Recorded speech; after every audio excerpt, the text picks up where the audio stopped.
Air as a company started, I think back in '66 or '67, where my dad and a bunch of other producers had sort of got fed up with being with EMI. And my dad had signed the Beatles and was working a lot of '60s acts like Jerry and the Pacemakers and Cilla Black and Billy J. Kramer and all of these sort of '60s things. I think at one year he had 36 weeks at #1 out of 52 with different artists. So, I mean, extraordinary amount of success. They thought about it and they thought, this is madness.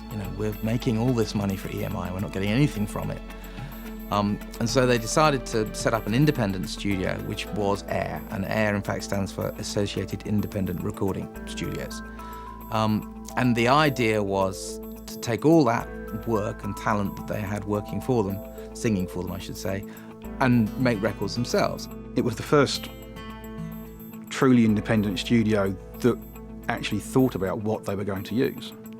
They went out there specifically to buy the best piece of kit available so that they could use them. When he built Air Studios, his whole idea is to give engineers as well as musicians a chance to be the best they can.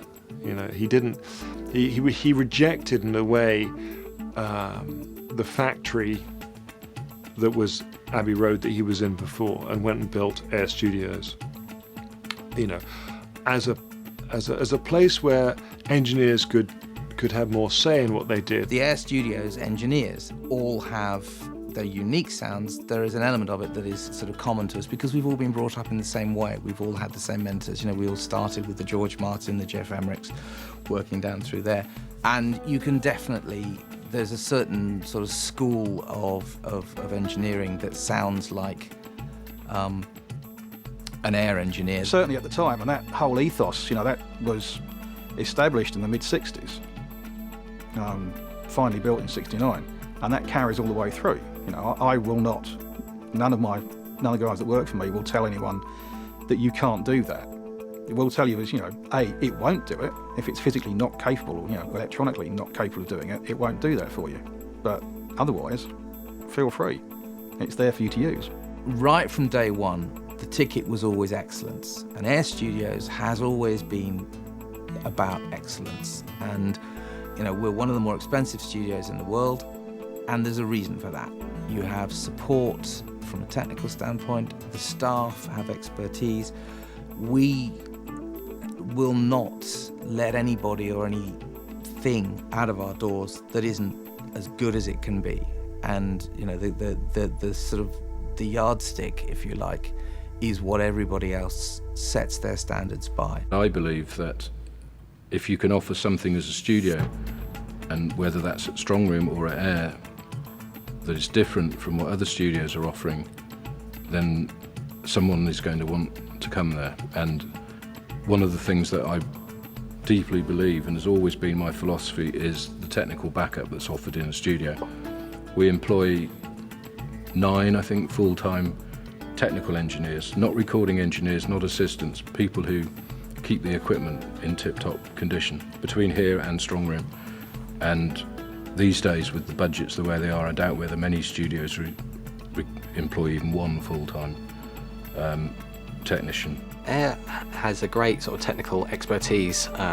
All the people that work here are very sort of professional and have got a great ethic about, and being conscientious about wanting to do a good job and making sure everything's correct, and so, the maintenance team are first class. They maintain all the equipment beautifully, and that helps us as engineers, because when you go to use something, it works. It's not like going in the midst of a recording or, which often happens.